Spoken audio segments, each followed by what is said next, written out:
ಚಿನ್ನದ ಸರಕ್ಕಾಗಿ ಗೆಳತಿಯಿಂದಲೇ ಗೆಳತಿಯ ಕೊಲೆ ಆಗಿರುವಂತಹ ಘಟನೆ ಇದು. ಮೈಸೂರಿನ ಕೆಸಿ ಬಡಾವಣೆಯಲ್ಲಾಗಿರುವಂತಹ ಮರ್ಡರ್. ಸುಲೋಚನಾ ಹತ್ಯೆಗೈದಂತಹ ಶಕುಂತಲಾ ಅನ್ನೋದರ ಡೀಟೇಲ್ಸ್ ಲಭ್ಯ ಆಗ್ತಾ ಇದೆ.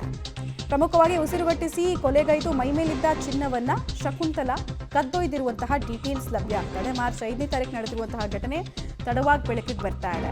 ಸಾಲ ತೀರಿಸೋಕೆ ಕೃತ್ಯವನ್ನ ಶಕುಂತಲಾ ಎಸಗಿದ್ಲು ಅನ್ನುವಂತಹ ಮಾಹಿತಿ ಇದೆ. ಸೊ ಸದ್ಯಕ್ಕೆ ಆಕೆಯನ್ನ ಬಂಧಿಸಲಾಗಿದೆ.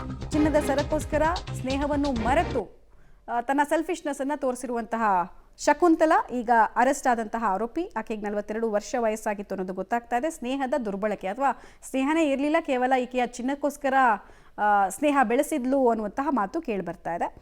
ಪ್ರಮುಖವಾಗಿ ಮಾರ್ಚ್ 5ನೇ ತಾರೀಕು ನಡೆದಂತಹ ಘಟನೆ ಇದು. ಕೊಲೆಯಾದ ಸುಲೋಚನಾ ಪೊಲೀಸ್ ಇಲಾಖೆ ನಿವೃತ್ತ ನೌಕರ ಗಂಗಣ್ಣ ಅವರ ಪತ್ನಿ.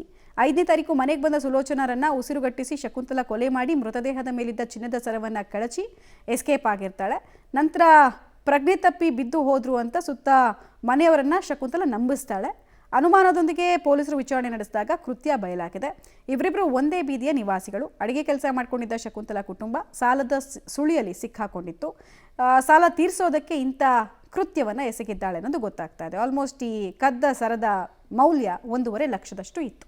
ಈಗಿನ ಕಾಲದಲ್ಲಿ ಯಾರ ಜೊತೆ ಸ್ನೇಹವನ್ನು ಬೆಳೆಸ್ತೀವಿ ಅನ್ನೋದು ತುಂಬ ಇಂಪಾರ್ಟೆಂಟ್ ಆಗುತ್ತೆ. ಆ ಸ್ನೇಹ ತಮ್ಮ ಜೀವಕ್ಕೆ ಕುತ್ತು ಆಗಬಹುದು ಅನ್ನೋದಕ್ಕೆ ಇದು ಎಕ್ಸಾಂಪಲ್ ಆಗ್ತಾ ಇದೆ. ನಂಬಿದ ಸ್ನೇಹಿತೆಯ ಬೆನ್ನಿಗೆ ಚೂರಿ ಹಾಕುವಲ್ಲಿ ಈ ಶಕುಂತಲಾ ಸಕ್ಸಸ್ಫುಲ್ ಆಗಿದ್ದಾಳೆ.